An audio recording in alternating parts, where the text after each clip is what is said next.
Happy Sabbath. Let's go ahead and start with a quick prayer. Dear Heavenly Father, we ask that you would be with us, guide our minds and our hearts so we can understand you better in Jesus' name. How many of you have ever been affected by peer pressure? Funny that some of you aren't raising your hand. Maybe we don't understand what peer pressure is. I'm from the class of 1995. My brother was from the class of 92. And before I even came to high school, when I was still in grade school, I knew what peer pressure was. It's when we feel compelled to act a certain way because we want to fit in and be accepted. How many of you would like to be the outcast of the school? You want everybody to look at you and laugh and snicker when you come into your classroom. Or maybe you want the people to be, don't pick him for your team. He don't know how to play. Or maybe you're one of those that when everybody else does one thing, you do the opposite just because you want people to laugh at you. Is that true? Not usually. But unfortunately, sometimes we lose focus of who we really are because it becomes more important for us to fit in. Have you done something because you wanted people not to laugh at you? Even though maybe it wasn't the right thing to do.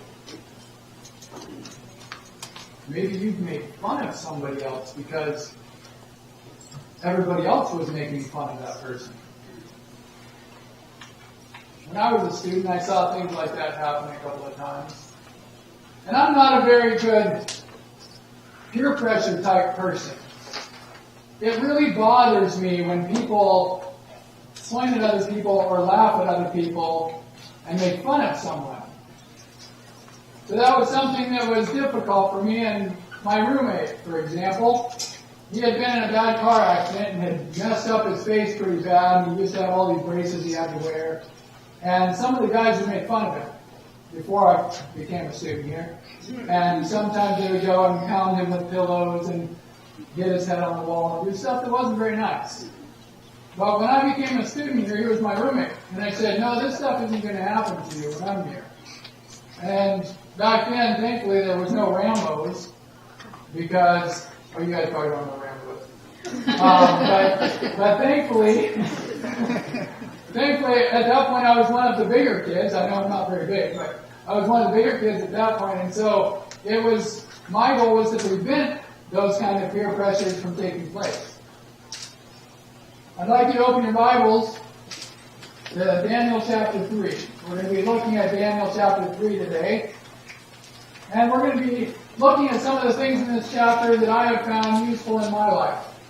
Things that I've found useful in working with young people and other people in this country. And as we look at these three men in the third chapter of Daniel, there's some very important things that we can learn from them. I know you guys know the story, so I'm not going to read every detail here, but kind of a synopsis. You know, these three men were rulers in the kingdom of Babylon, and the king had said, remember that image that Daniel had deciphered the dream about? I'm going to create an image that's better than that one.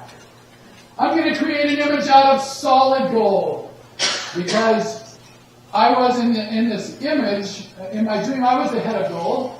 But he said, I'm going to create an image out of solid gold, and to prove how great I am, every administrator, every politician, every leader in my country is going to be invited to this special meeting. And then he said, after they set it up in the plain of Europe, he said in verse 4, to you it is commanded, O people, nations, and languages, that when you hear the music, you will fall down and worship this great, great image that I have set up, the king of the greatest empire of the world.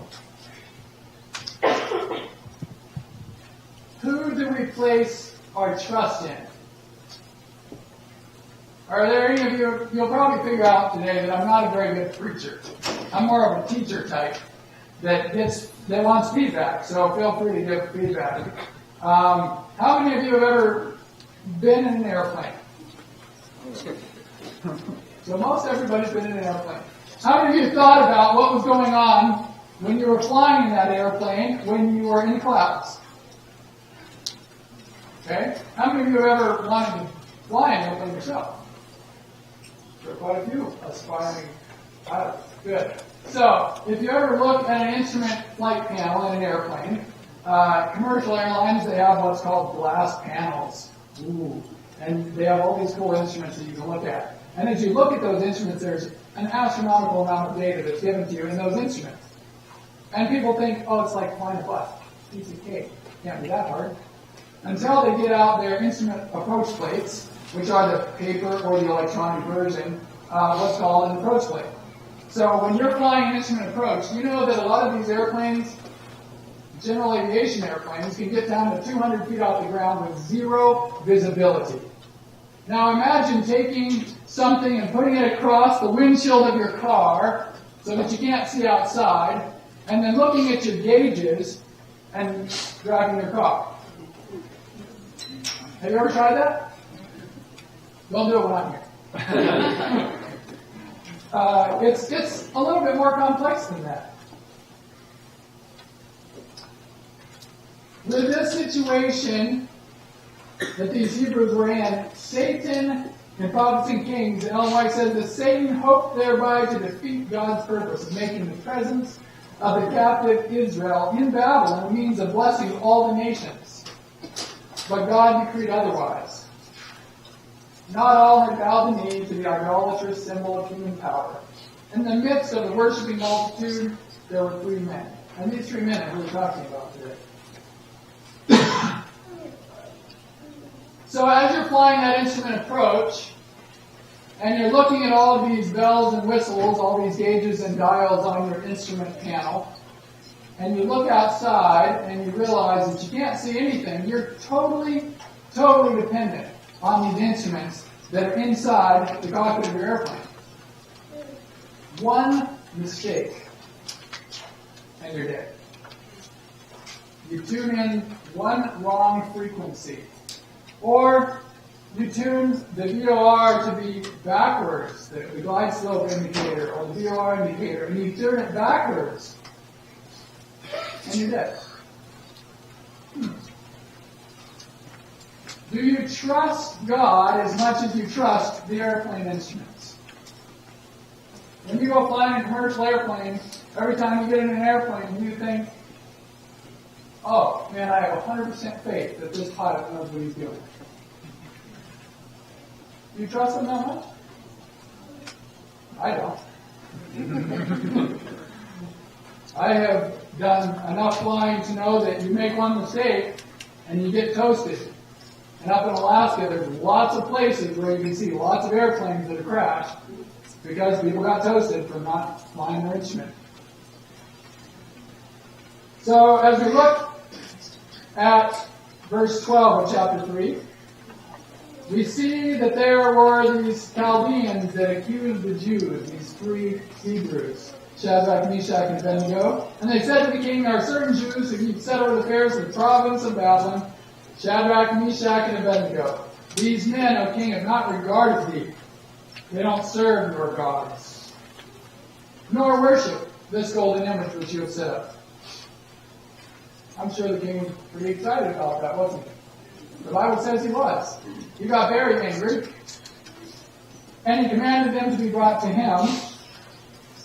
And in verse 14, he asked them the question. He looked at these men, and he realized something about these men. He asked them the question, is it true, do you not serve my gods nor worship this golden image that I have set up? He then endeavored by threats to induce them to unite with the multitude. Follow the crowd. Pointing to the fiery furnace, he reminded them of the punishment awaiting them, that they should persist in their refusal to obey his will. But firmly the Hebrews testified to their allegiance to the God of heaven and their faith in his power to deliver. The act of bowing to the image was understood by all to be an act of worship. Such homage they could only render to God.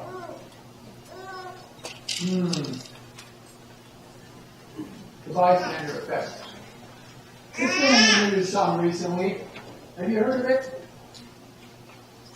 Can anybody explain the bystander effect to me?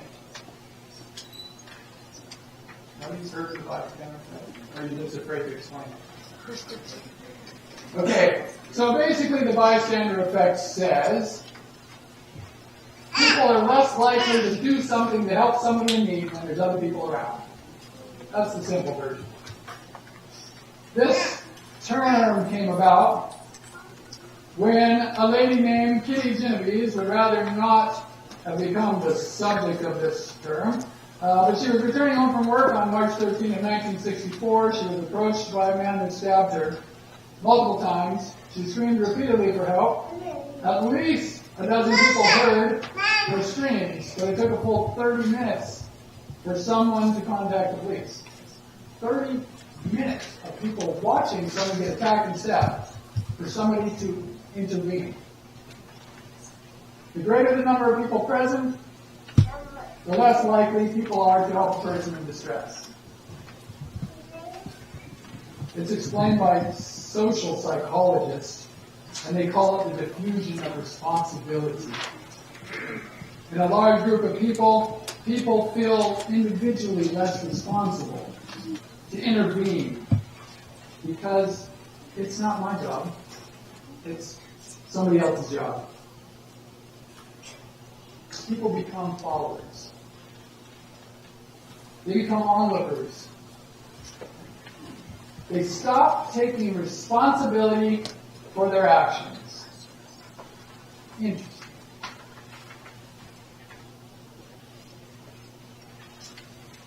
As followers of Christ, do we have something better than the bystander effect? Do we take ultimate, unflinching responsibility for our choices, our results, and our actions? Because who's responsible for our actions? We are. You are responsible for your actions. Being a bystander in the crowd is bad enough.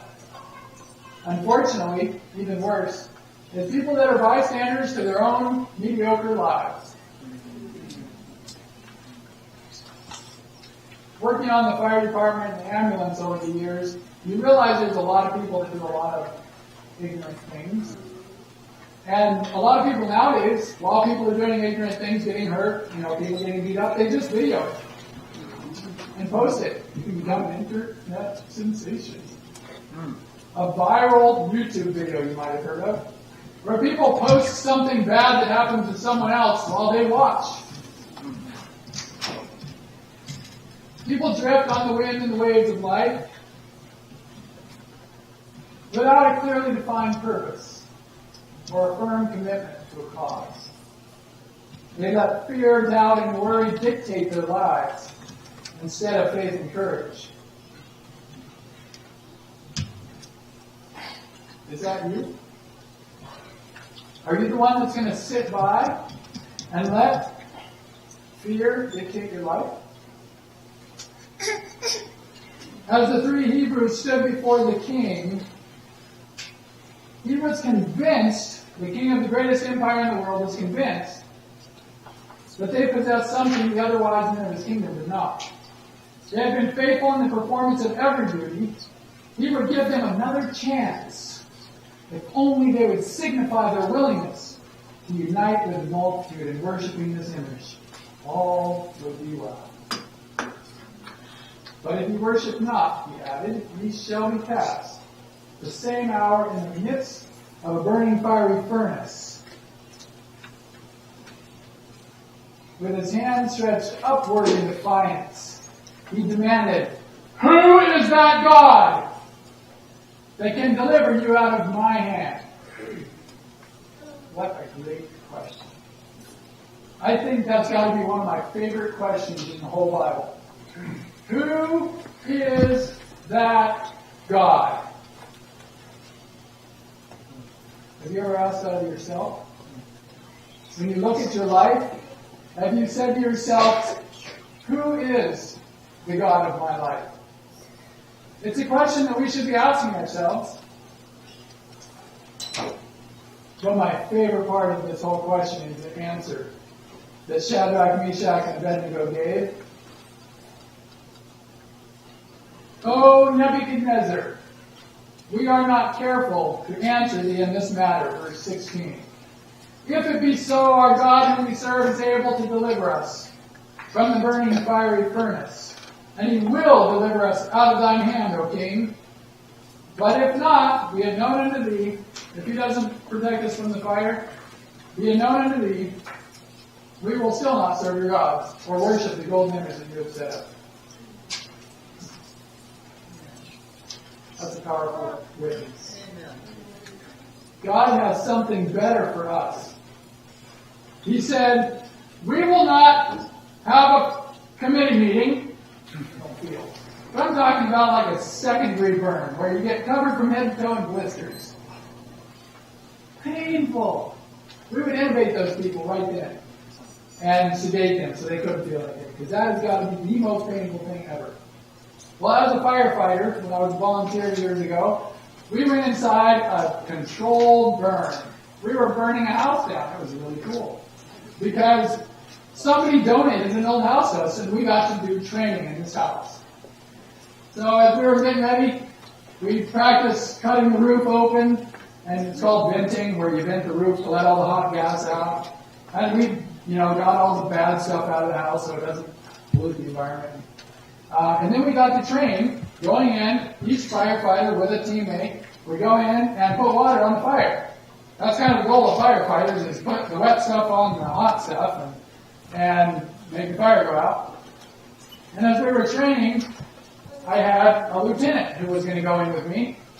And what they did is they put all this hay and wood and stuff in the corner of a room, and they light it on fire. And you'd have to go in with your teammate and your hose and water hopefully in the hose. And you would go in and you would let the fire build up a little bit, and then you would put it out. Oh, that was really cool.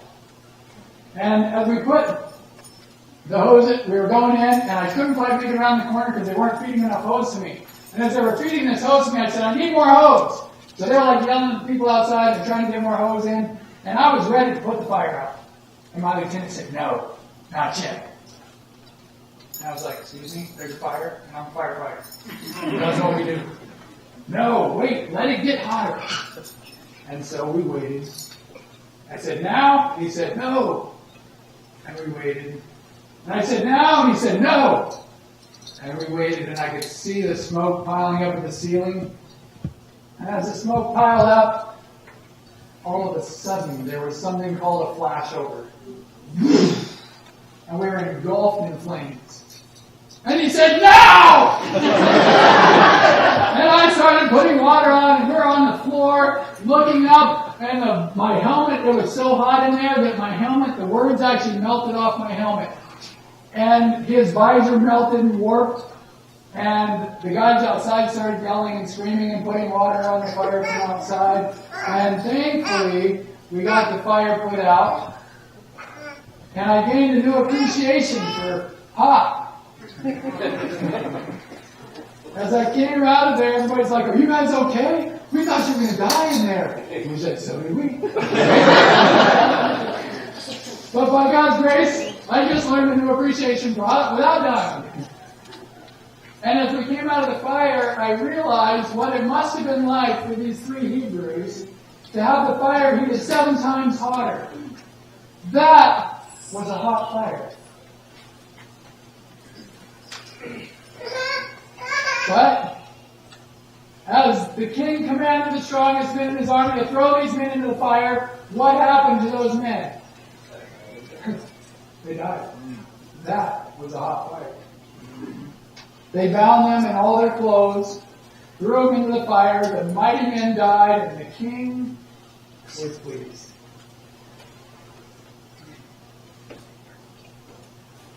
As the men fell down into the fire, the king knew that everyone would respect him and honor him. 24, verse 24 says that as he was reveling in his kingship, suddenly his appearance, his form, his visage changed again. It's a beautiful picture of the king of the world suddenly getting up in haste, astonished look on his face, and looking in the fire and saying to his counselors, "Did we not cast 3 men into the fire? And they were bound?" And they said, "Yes, king, you got your numbers right. You're a little bit older, but you can still remember numbers." And he said, "Wait!" Verse 25, "I see 4 men loose walking in the fire, and the form of the 4th is like the Son of God." Wow. Prophets and Kings, page 508, says, "The Lord did not forget his own. As his witnesses were cast into the furnace, the Savior revealed himself to them in person and together in the midst of the fire. In the presence of the Lord of heat and cold, the flames lost their power to consume." The king had asked a question. Who is that God? And God gave the answer. And as the king looked in that fire, he saw someone who was the form of the Son of God. And how did he know what the Son of God looked like? Again, in Prophets and Kings, it says, how did he know what the Son of God was like?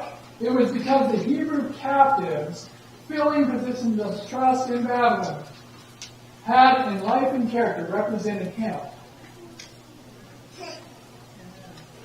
Represented before him the truth. When asked for a reason of their faith, they said, "I just believe like that guy does. I don't want to be standing out in the crowd." No, they didn't. They said plainly and simply, without hesitation, they had given a reason for their faith. They had presented the principles of righteousness, teaching them around them of the God whom they worshiped. They had told of Christ, the Redeemer, to come. And in the form of the 4th, in the midst of the fire, the king recognized the Son of God. As Christians, as God's representatives, if people were to see Jesus today, would they recognize him? The king came near in verse 26 and to the mouth of the burning fiery furnace and spake and said, "Shadrach, Meshach, and Abednego, ye servants of the Most High God, come forth and come hither." And they came out. And everyone gathered together and saw these men, upon whose bodies the fire had no power, nor was an hair of their head singed, neither were their coats changed, nor the smell of fire had passed on them. Have you guys been camping? Everybody's been camping, right? Or around at least a campfire or something. And you come back and you smell. You cannot be around a fire and have smoke pass over you without the smell of smoke getting on. I work in the urgent care nowadays, and every patient that walks through that door, I don't have to ask the question, "Do you smoke?" I ask it because I'm supposed to. That's my job. But I don't have to ask the question to know. You just know.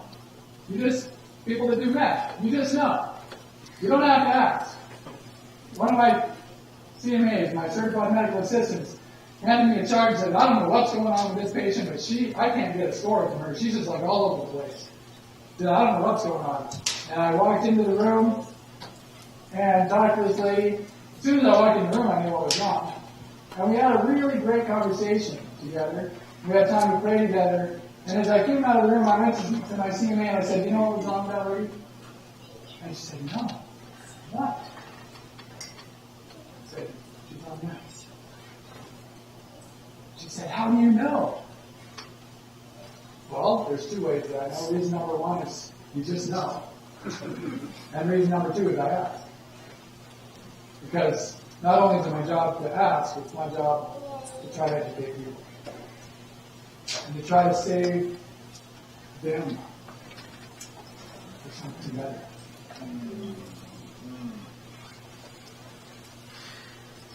Verse 28. Nebuchadnezzar spake and said, answering his own question, Blessed be the God of Shadrach, Meshach, and Abednego, who hath sent his angel to deliver his servants that trusted in him, have changed my word, and yielded their bodies that they might not serve nor worship any God except their own. Is there anything more powerful than your own personal testimony? People can argue all day long about philosophies and theology and Christianity versus this religion and that religion. But people can't argue with your personal testimony. That is yours.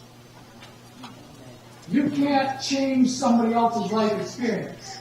You might change their future, but you can't change their past. They relied on God in the hour of their trial, and they remembered the promise. When thou passest through the waters, I will be with thee. Through the rivers, they shall not overflow thee. When thou walkest through the fire, thou shalt not be burned. Neither shall the flame kindle upon thee. Isaiah 43, verse 2. These three Hebrews did not succumb to the bystander effect. Why not?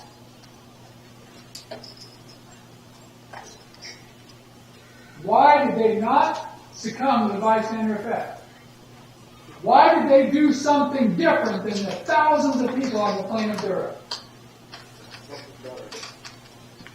They had something better. They knew a God, the God that we know. How can we as young people, as alumni, as students, overcome the bystander effect? Number one, stand up, everybody. I know I'm going over a little bit. But lunch is at 12:30. You got time. Okay, everybody do a couple of stretches. Good. Deep breaths in your nose, out your mouth. Good. Okay, now you can go back down. That's actually not number one. Number one is you have to notice that there's a problem.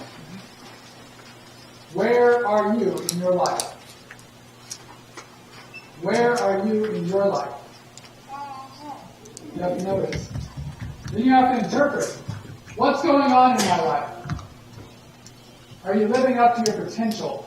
The potential that God has in mind for you? Is there a gap between where you're at and where you know that God wants you to be? Then, the hardest part in the 21st century. Everybody listening?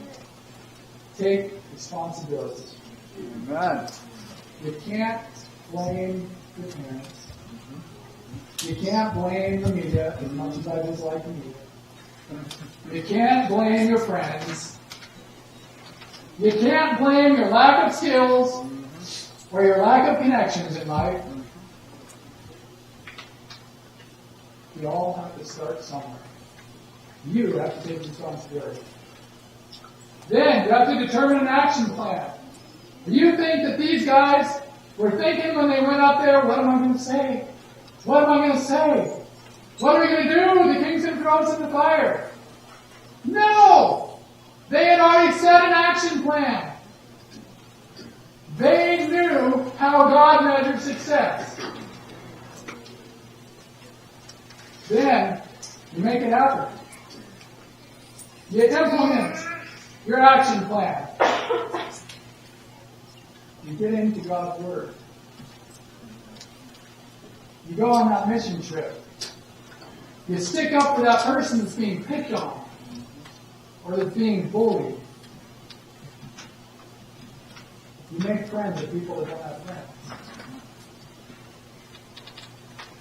Because there's always going to be some unpopular people in your life. There's always going to be people getting picked on by other people. But in Prophets and Kings, there's a very important thing that we have to keep in mind.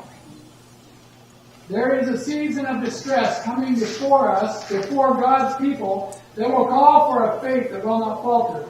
His children must make manifest that He is the only object of their worship, and that no consideration, not even that of life itself, can induce them to make the least concession of false worship.